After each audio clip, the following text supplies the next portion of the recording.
Gênesis 50.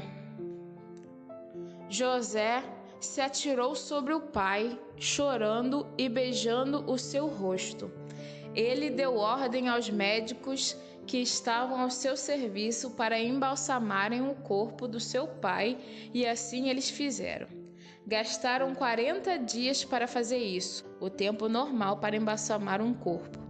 E os egípcios ficaram de luto 70 dias.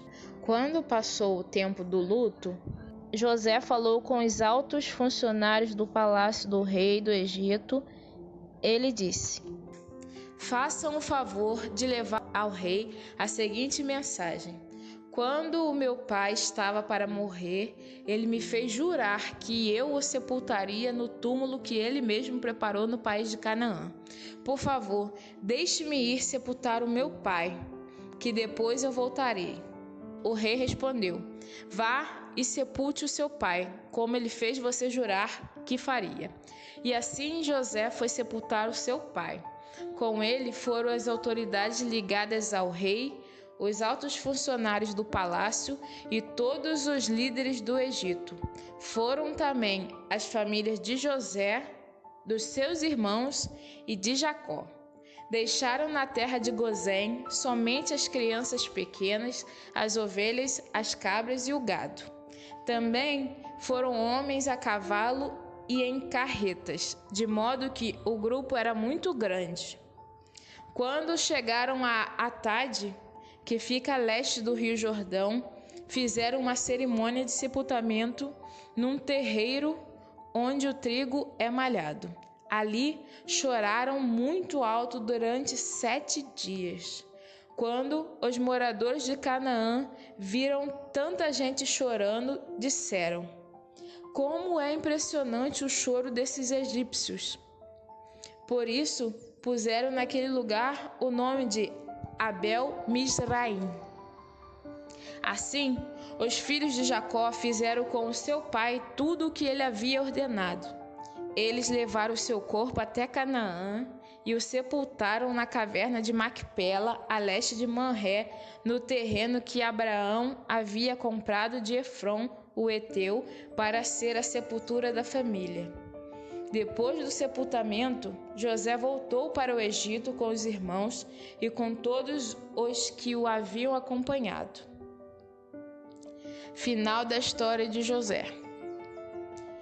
Depois da morte do pai, os irmãos de José disseram: talvez José tenha ódio de nós e vá se vingar de todo o mal que lhe fizemos.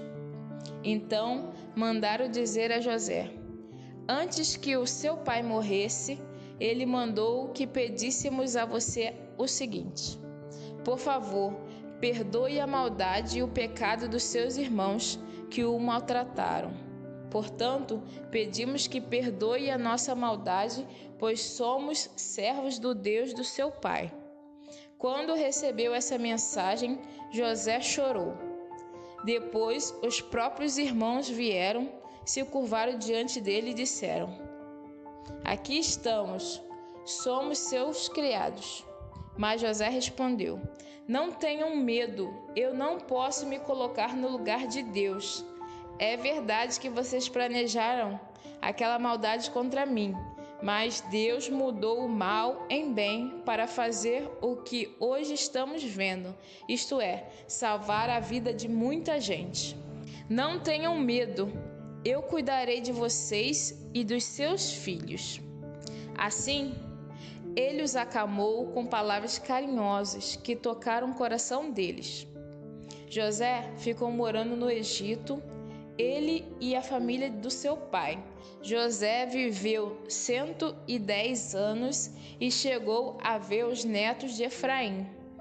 Ele também pegou no colo, como membros da família, os filhos do seu neto Maquir, que era filho de Manassés. Certo dia, José disse aos irmãos: eu vou morrer logo, mas estou certo de que Deus virá ajudá-los e os levará deste país para a terra que ele jurou dar a Abraão, a Isaque e a Jacó. Então José pediu à sua gente que fizesse um juramento. Ele disse: estou certo de que Deus virá ajudar vocês. Quando isso acontecer, levem o meu corpo com vocês. José morreu com 110 anos. O seu corpo foi embalsamado e posto num caixão no Egito.